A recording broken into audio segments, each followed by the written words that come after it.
Da da da da. What's my good cheer? Welcome, everybody.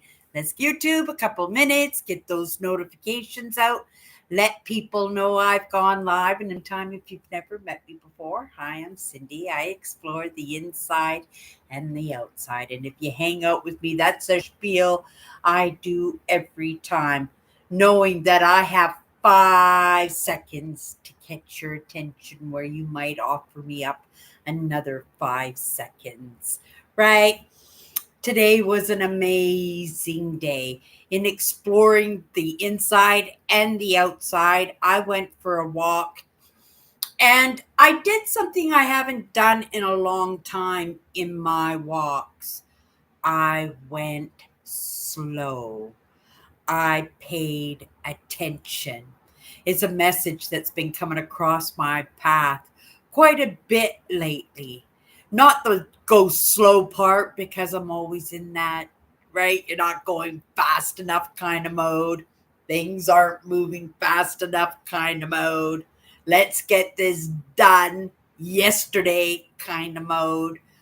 But at the same time, that idea to pay attention.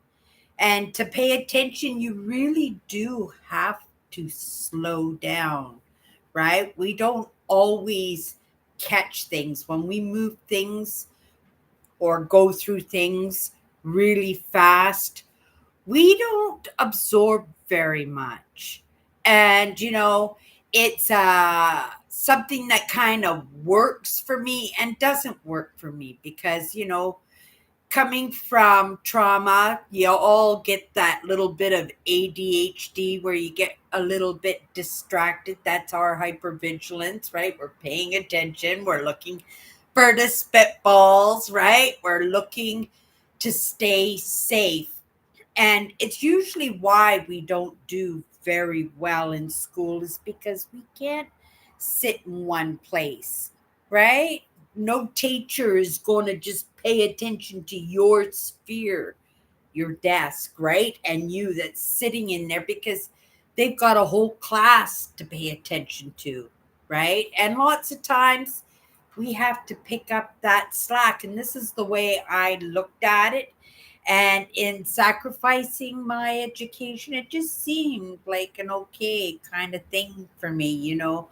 I didn't come from one of those households where the parents are really particular about the grades. As long as we weren't totally failing the year, right? My parents didn't even do parent teacher meetings. School was something I think that, my mother was busy keeping a roof over the heads of the kids and her husband watching out what he was up to. My dad, he was one of those people that really thought that education came from the experience. And I grew up with a lot of change. I didn't grow up with a lot of consistency. When you go to so many different schools, you pick up a lot of traits. And for myself, I used all those moving into new schools. I think I did like 11 different elementary schools growing up. I was right. But for myself, I always looked at them as a way to fine tune, right? Oh, they didn't like it when I was this way. Didn't matter what I did. I was going to have problems going into any school I entered into. I mean, there's nothing a worse feeling than walking in the middle of a class and in the middle of the year and being a brand new student and having all that attention at you. And lots of times, a lot of people who are trying to deflect attention from themselves, right? They see a fresh new opportunity to get that attention off themselves, that it can be directed somewhere else. So sometimes, those groups were the most brutal, right? I understand it. I get it, when you're in fear, when you're worried for your own safety, right? Lots of they call it throwing people under the bus, right? But I get it, and I never held any of that up against people because I know for myself probably I did it, because I was one of those kids that didn't want the attention on themselves. And, having three other sisters when I knew that there was going to be a little bit of attention coming my way, lots of times I'm sure I tried to deflect that getting in trouble or getting punished on my sisters. Right. And, I always knew the difference between right and wrong because I was always looking to be right. I was always looking to do the one thing that would make everything okay or make it so that there wouldn't be any attention on me or that it wouldn't be painful or sad or trying to think um neglectful sometimes, right? So I get people, and when I say I explore the inside and the outside, that's what I do, right? I just can't let my emotions in the moment dictate the way I think on a long term basis because I know everybody messes up, right? We hurt the people that we care about. And lots of times when we get hurt by that, there are no second chances, right? In the 60s and 70s, when you got married for a lifetime. If you picked wrongly, oh well, right? Work with it. This day and age, right? You burn the dinner or you don't meet your husband at the door, whatever it is that agitates the other partner, it's an open invitation to say, okay, that's it. Next, right? And the next thing you know, you've gone through 5 or 6 relationships, and each one of those relationships you're bringing into the next relationship, and that wears you down, right? I am grateful I've had those relationships in my life, but it's very painful when you don't pick right. You know, as much as we love somebody, right? If they can't remember garbage day 4 and that's what absolutely tears you up, right? That might not be a good match, right? And at the same time, it might be an okay match, but unless you sit down and talk about it, right? Because it is in that give and take, right? We do have to give up when we move into the relationships, but we get to make those choices what we're going to sacrifice to make somebody else happy, comfortable, feel like they're safe, feel like they're loved, feel like they're needed. And these were things that I didn't learn within my own relationships. That came from paying attention to wanting to be in the relationships and being that confidant to my sisters and my friends that I got to learn the wants and needs and the pains and sufferings and the heartbreaks through other people's experiences, right? And so when I came in today, I was watching a video. Hello, Eugene. I'm really good tonight. Thank you so much. I really appreciate that. When I came in tonight, it was in a topic, a documentary, and it was on the Celtics. And usually I don't delve in too deep unless it's consistently coming across my path. But recently I just watched another one in burials in a bog here in North America. Wasn't quite too sure where it was. Peru, maybe it was South America, right? But it was on this side of the world. And when they were doing the documentary, and I thought, oh, bogs. But the Celtics were doing the bogs. And then I was saying, was it the Celtics? And then I thought, I don't know too much about the Celtics. And then I asked myself, Cindy, in a first perspective, the first thing that comes to your mind, the Celtics, what are you thinking? And I was saying to myself, it was like, what I think of the Celtics is maybe in relationship to the hippies of the 1960s, peace and love and rock and roll. And as I moved into the documentary, they invaded Rome. They conquered Rome. They were warriors. They were fighters, and this is all about their culture just disappearing, right? Their culture just disappearing, and I found it very curious that I didn't know much at all about the Celtics in history, and I love history, I really do, but I can't be an expert in every culture, every stage of evolution, you know. Um, but I know enough to get myself in a conversation. And that's what I'm happy about because, other people love to talk and love to teach in what they're the experts in. And so if you have enough to get yourself into the conversation where you could say, oh, really? I didn't know that. And the next thing you know, you've got some little bit of extra information that you didn't have to delve into or research. Or maybe it isn't even about that information. Maybe the guy was cute and you were just looking to, right?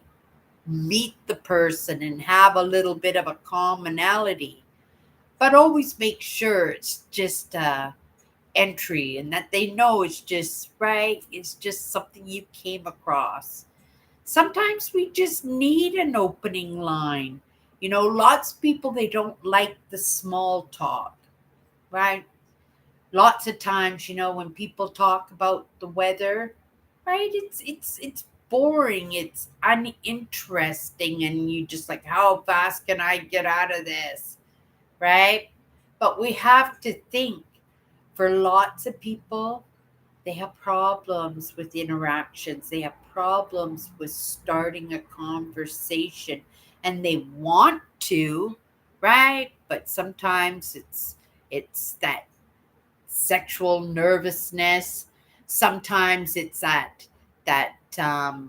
what are they going to think about me? They're going to hate me, or they're going to beat me up, or they're going to roll their eyes, and we talk ourselves out of meeting interesting people. Some of the most amazing people in my life that I truly love so much just came into my life because I was able to have a conversation that I took an interest, that I knew enough to get myself into the conversation. And that's the truth. I've been friends with so many different people, all kinds, right? That I'm not a judgmental person that way, and people, I think, can usually sense that. And so I always had this motto, like I have to appreciate the people that I like, the people that I get along with. And I can't eliminate anybody because somebody else doesn't like them or somebody else got hurt by them, because I have to be that judge for myself, because there's always two sides of a story. I don't want to hear, right? I'm not like the gossiper type, but there is always two sides of the story. And I know lots of people, well, not lots of people, but I know people that some people would go, oh my goodness, not in a million years would I even like stand beside that person or talk to that person, and right, and then we don't offer up a chance to somebody to really show us who they are, right? I have no problem talking about the weather, because I know if somebody's talking about the weather, right? Oh, it's such a nice day today. Right, they're just looking for an entry into the conversation, and you can go, "Oh, another boring weather conversation." Right? It's kind of like, "How are you today?" You hear it a million times. But did you ever think that maybe that was somebody who has having difficulties in entering conversations, that was their way of entering into the conversation, right? And so I always give consideration to those insignificant conversations sometimes, because sometimes I understand that it takes a lot of effort, a lot of bravery and courage to get to that point, right? It takes all kinds to make the world, and we do live in a world where we isolate ourselves, right? When I was a young adult, we all clubbed. We all went to bars and nightclubs, and Monday to Friday and Saturday, and we would and recover on Sunday, and we would just party all night. And necessarily because I wasn't a drinker, I um, sometimes I was working, right? Because I worked the bars and the nightclubs too. So much fun and good money, but a lot of things about it were not good, because there's a lot of strange energy in the bars and nightclubs.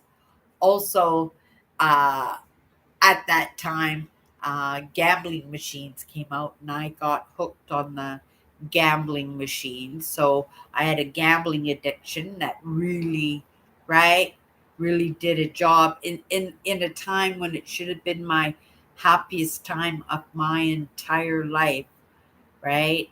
I was stressed out because I was foolishly addicted to a machine that was taking the entire household's money, right? I As fast as I could make money on that machine, wouldn't take me half the time to lose it all and more.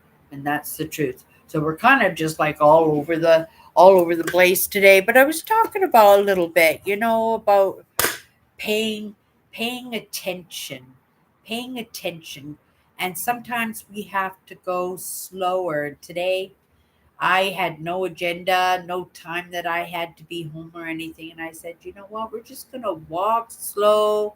It's the last of fall. We're going to take it in. We're going to walk down back alleys, look at backyards. I like to look at old gardens because it's the season. Old gardens are just going to be turned over dirt and stuff.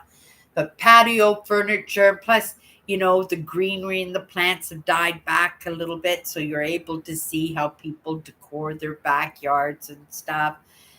I love to walk down the streets too and have the leaves come down on me and look at people's homes. And yeah, and it's a little bit heartbreaking. I was actually saying when I went for my walk today, it was a little bit heavy, a little bit heartbreaking, because and about paying attention, because that's what I was doing. I was going slow and paying attention, and I felt that sadness because I see the beautiful houses, the beautiful lawn chair, and the beautiful cars and trucks and trailers and RVs, and right. So it makes it sad that I don't have those things, and so I felt that and I experienced that today.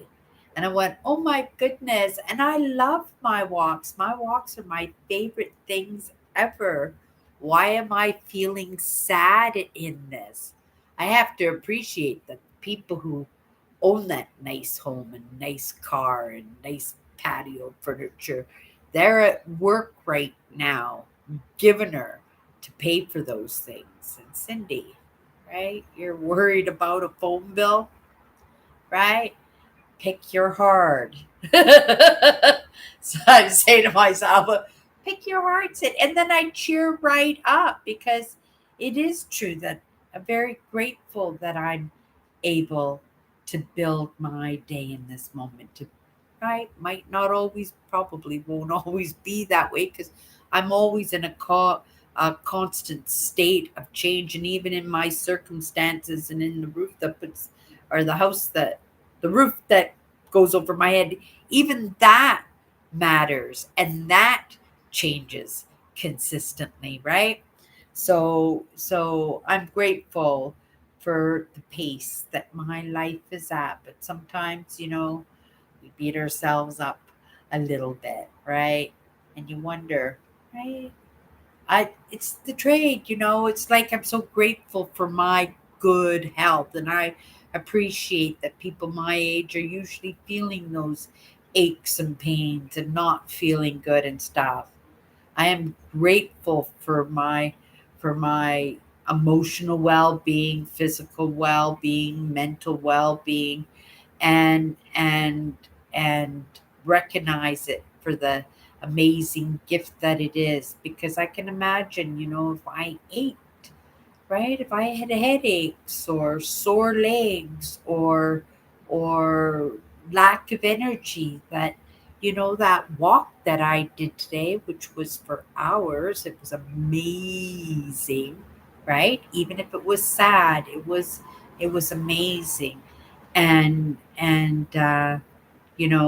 I appreciate so much that that's a gift that I have that others don't have, right? I always talk about, we all have handicaps, right? We all have things that are messed up, whether it's physical, mental, or emotional.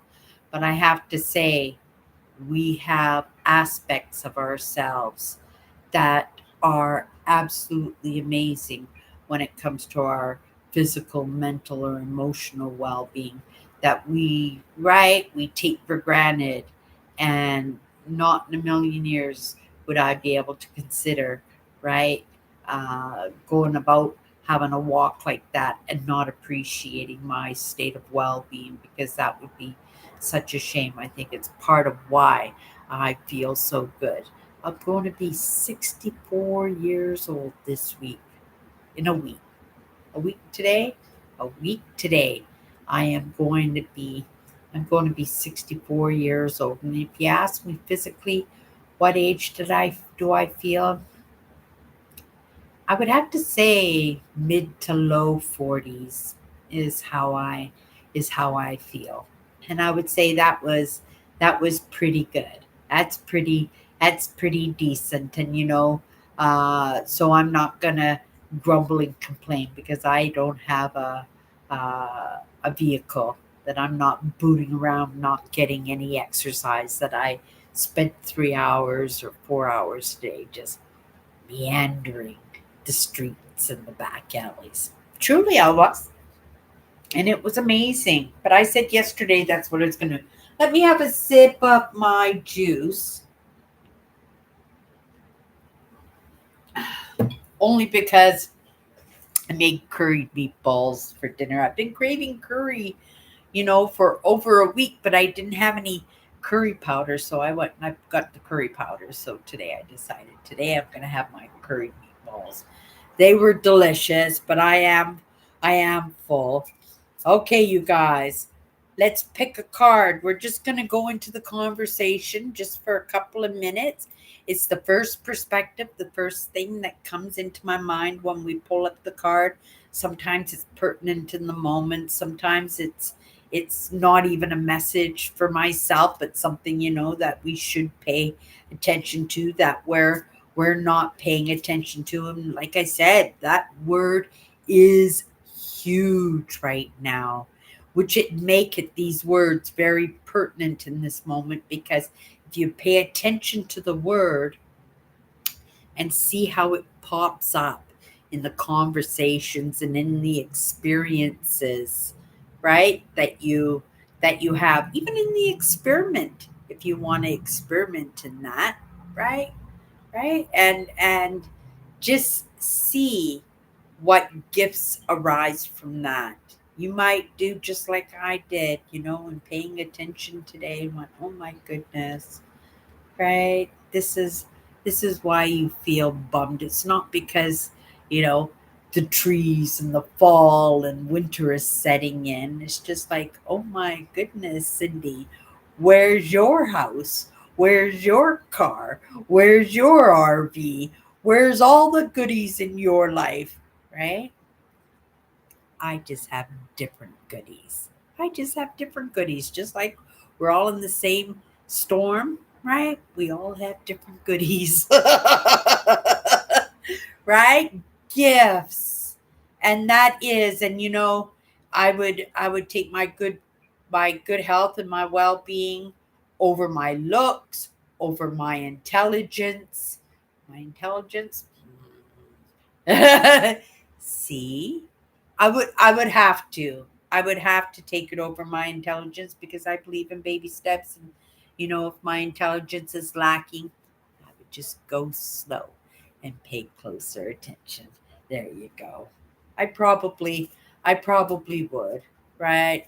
You find you find a way. Just enough to get yourself into the conversation. Sometimes that's all you need.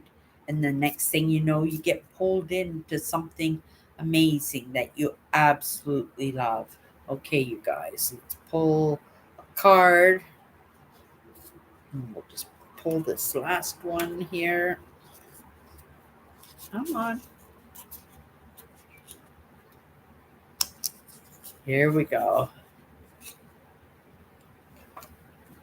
Perfect work. Sometimes it's just, you know, coincidence. Sometimes it's in those serendipities. But what was I talking about when I was talking about balance, about my life, right? Right? Sometimes you have to go slow. Sometimes you just have to pay attention. What does it say here? Balance is the counterweight that makes everything manageable. Oh, let's read that again. That's good, Cindy. That came out of your brain? Holy moly.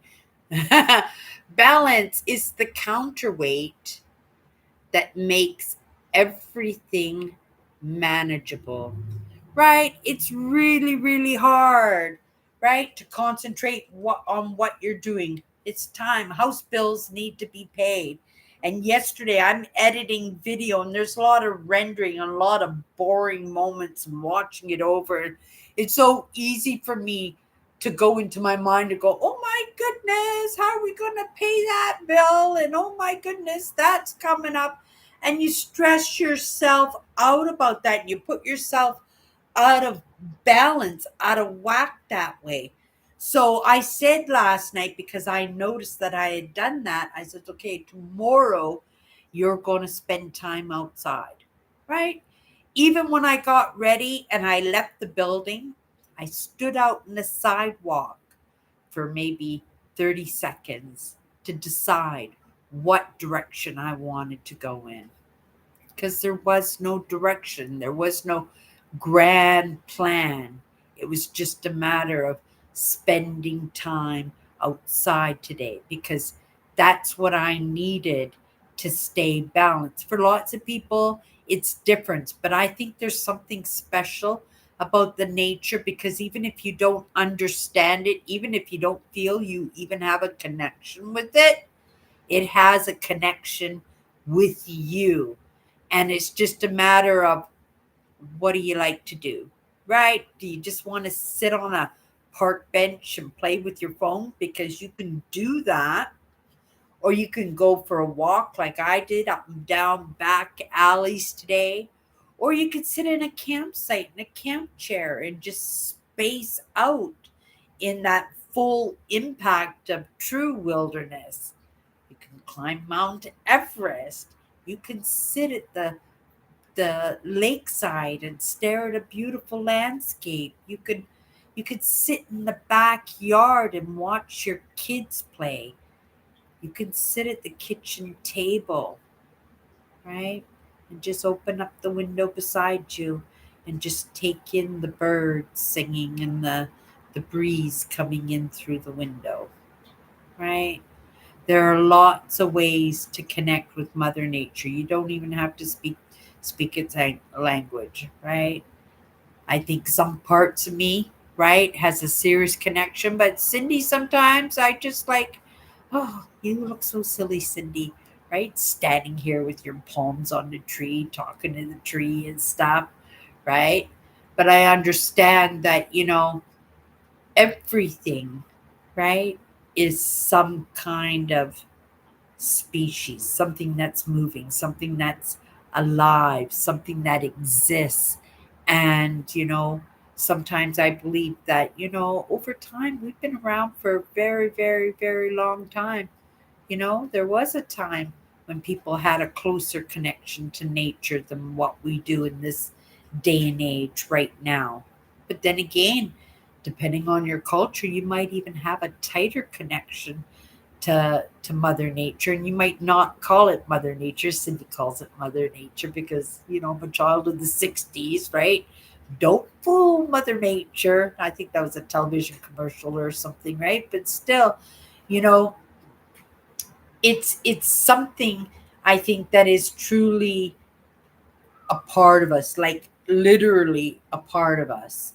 And that at some point we branched off and decided to be more of a active species rather than a one that, right, holds holds holds the fort, right, the base, the the the original, right? Because Earth was here first, and probably, that's why I connected it, because I love history. And, I'm not a geologist or anything, but, I believe that trees have been a witness to our going ons for a very, very long time. And I think they probably have better insight into how we've moved or even how we should move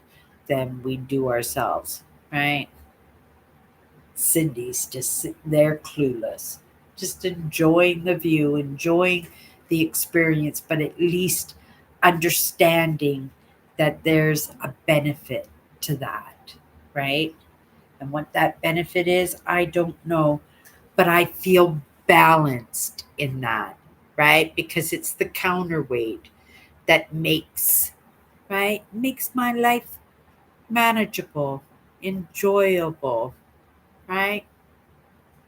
Wondrous, right? It makes it so that when you're on an even keel, right, you have a better view. You don't feel overpowered or behind or overweight or, right, that you're missing out on something, that you feel that maybe you can take on a little bit more, right?